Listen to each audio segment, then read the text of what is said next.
We back up in this motherfucker. Oh, let me check my levels and shit. Make sure we good. Yeah, yeah, yeah, yo, yo, yo, yo, yo, yo. We back up in this motherfucker. Pay the cost TV.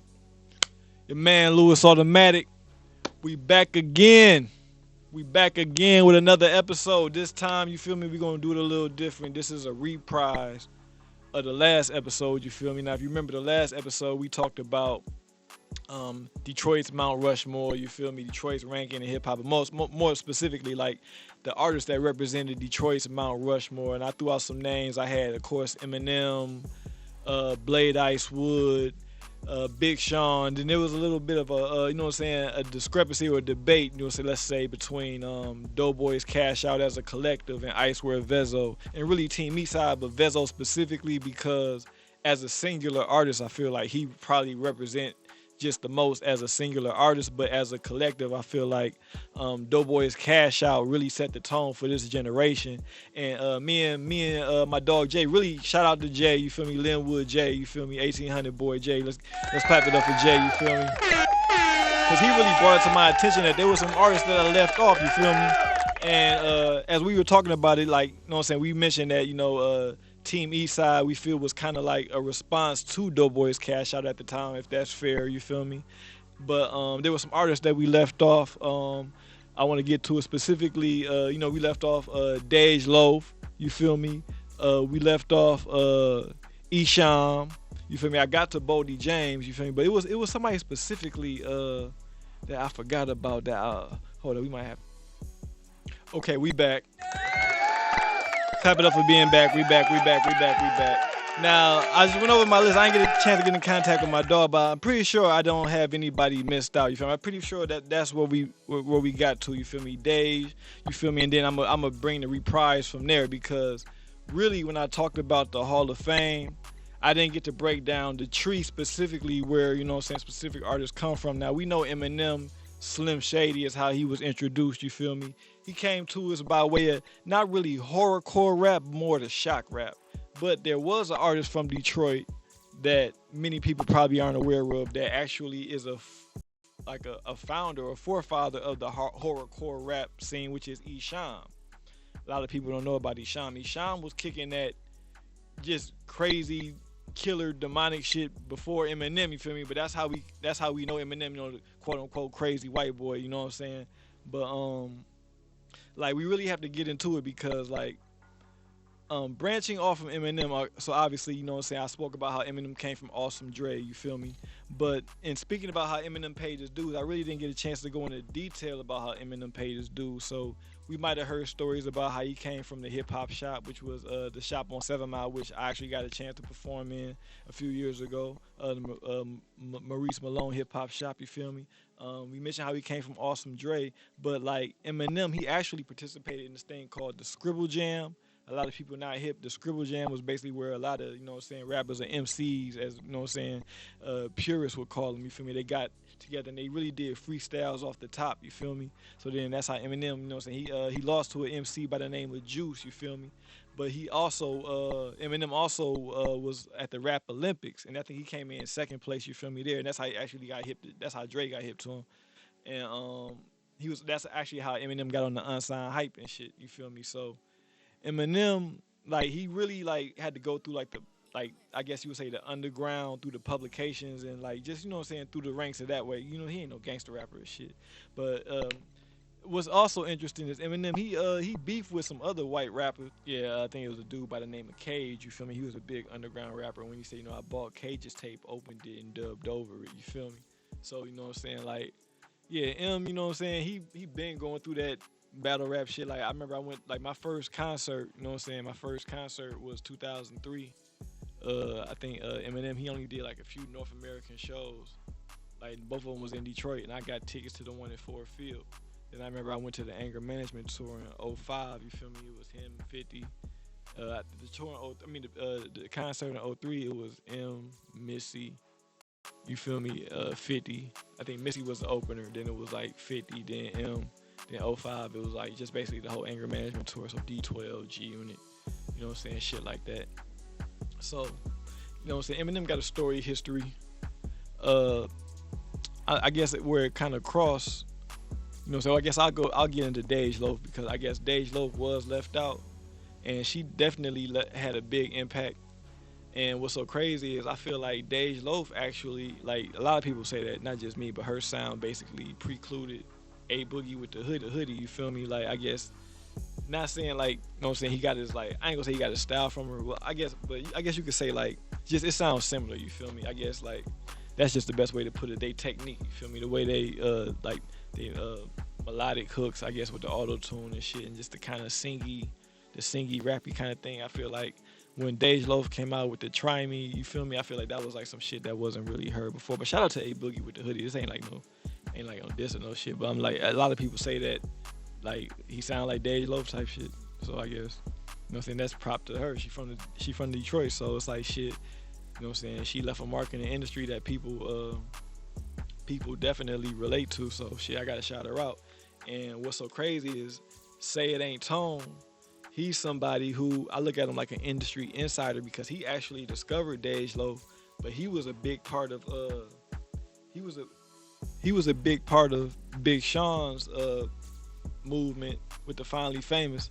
So he's really somebody important, you feel me? Because he's like a link, you feel me? He's like an industry link. He's like a liaison between the streets and the industry, but he's also a part of the industry, you feel me?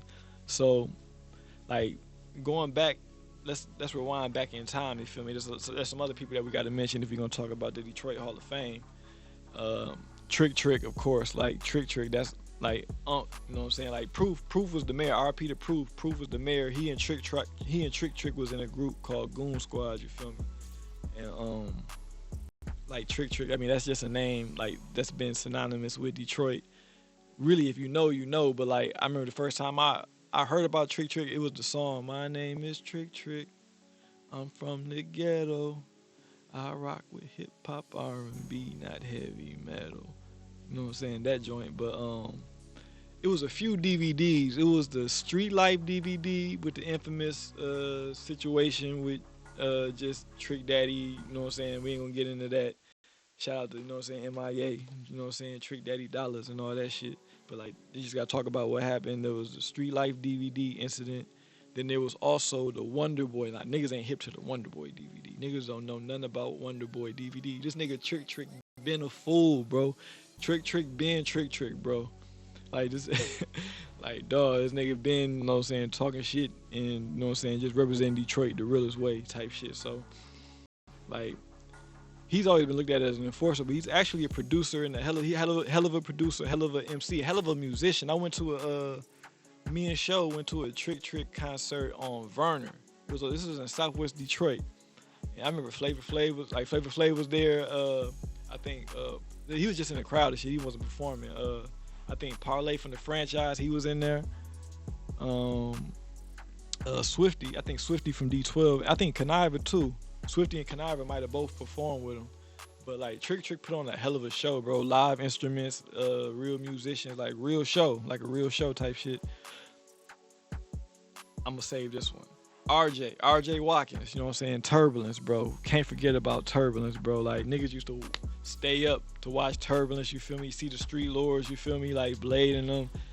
Like, you know what I'm saying? That was like Detroit Smack DVD, you feel me? But to me, that was the realest shit in the world because it was, you know what I'm saying, Detroit niggas. It was niggas putting on for the D, you feel me? So, like, definitely got to give a shout out to RJ Watkins Jr., you feel me? That Turbulence, you know what I'm saying? That shit was the truth, nigga. Prime Time, Most Wanted, you know what I'm saying? Definitely gotta give a shout out to Most Wanted. Video Vibe, Tucson. Tucson actually put my video free on Video Vibe back in the days, and he gave me a dope shout out. So I definitely gotta salute to him. He definitely, all of these people, RJ, Prime Time, and Most Wanted, Tucson, hella interviews. Al Nuke, salute to Al Nuke at Night, you feel me? Like, these are real Detroit legends, you know what I'm saying? Because they really was putting on for the city when, like, they was the only voice we had type shit. That leads me to Dirty Glove TV. Juan, come on, Juan in the studio, you know what I'm saying? Like, no, matter of fact, I got that, let me scratch that. Dirty Glove TV, that was Juan shit, you feel me? And, like, you seen Juan, he was developing the artist Short Dog, had him with Russell Simmons. Like, you seen KDZ growth as an artist. That was, you know what I'm saying, another Dirty Glove artist, Street Lord, you know what I'm saying? Man, they just set precedents, man. Real legends, you know what I'm saying? Shout out to Street Lord Juan, you already know. Um, I have studio next to Juan's name because there was a studio downtown, you feel me, that, you know what I'm saying, it was a famous studio, everybody from the city. I never had a chance to get there, but people I was close to was able to, you know what I'm saying, go to that studio, and they seen a lot of industry artists and a lot of artists from the city that was on the come up. I think Big Sean used to record in that studio, amongst some other people. GT, Dusty, all them. So you know, so of course I gotta go to Strictly Sportswear. Kathy, you feel me? I done cop DVDs, clothes, all, you know what I'm saying, just Detroit history out of Strictly Sportswear, 7 Mile, Chantiniques, you feel me? Definitely gotta give a shout out to Press Play, you feel me? I had some CDs in Press Play. Me and Chris had CDs in Press Play, but you know, Strictly's and Chantiniques, those are like Detroit staples. Like, you know what I'm saying? Like, come on, man. Like, when you say those Strictly Sportswear, Chantiniques records, you talking about Detroit. You know what I'm saying? Shout out to Big Block too. You feel me? They had the record store too, Big Block Records. You know, it's that Street Lord talk. Now I got an interesting story. One time I actually came from the studio. This is when I first started rapping. When I first started going to the studio on 8 Mile. Shout out to Walt, Deal With It Productions, right there on 8 Mile and John R. Right when you cross from Detroit, the Hazel Park is right there, like maybe 2 blocks in the Hazel Park. It used to be a studio, right on John R. So I used to catch the bus, but I started off catching cabs down there. But really, I had my pops drop me off. He didn't know he'd take me to the studio. I was like 16, but I started catching cabs and buses and all that shit, saving up my money. And so one day I left my wallet in the studio, and somehow or not, I was able to the dude was able to get in contact with me somehow, some way. I don't know how it happened. I think maybe because I called the cab. I don't know if they had my number. I don't know how it worked out. But the dude ended up being a rapper by the name of Joe Riz. He from Detroit, and he was signed to Too Short, bro. I'll never forget this. I got another story after that. Shout out Quest McCody. But Bad Ways. Bad Ways. He was in a group called Bad Ways. They were signed with Too Short. And there's a song you could Google or YouTube called Bad Ways, Where You At? That's a video. And I guess Too Short, he was putting together a group. We had artists from like Chicago, maybe one from LA. There was one from like South Central, one from Chicago, and another one from Detroit, if I'm not mistaken. I know it was one from Detroit and Chicago. I can't forget. I think the first artist was from LA. And dude ripped it. Dude name was Joe Riz. He ripped it. He was signed with Too Short. He told me this back in the days, man. And I never. This is the first chance I really got to hear him rap. I looked it up. You know, back in the days, all you had was really like, you know, the internet. But it was like, it wasn't no YouTube. It was damn like you had to look up the CD. So I seen it was Bad Ways. I kind of seen this picture, but I actually had a chance to YouTube it recently, just recently. And I heard him, you know what I'm saying? I heard him bust his flow, and that shit was dope as hell, man. He represented Detroit on that shit. So a lot of people probably don't know him. I know Kid Rock actually had a deal with Too Short. I think I mentioned that in the first video. But then Joe Riz had another deal with Too Short. And that, now that I remember correctly, Too Short always shout out Detroit. I remember I do videography as well. I was on stage at the Masonic with Too Short, and he was shouting out Detroit. He said he'd be watching all our DVDs, like the street, you know what I'm saying, documentaries and all that. He just fucked with us, you know, Detroit to the Bay. I think he and E40, they shouted us out at the damn verses, you feel me? So, you know, I got family out in the Bay. It's all love, you feel me? So, yeah, so Too Short, he always showed love to Detroit, man. So, yeah, shout out to Joe Riz, man. I remember he said, keep your wallet in your front pocket, homie. I never forgot that shit, swear to God. All right, I touched on all this, so I get to Quest McCody. Shout out to Kool-Aid on 7 Mile, you feel me?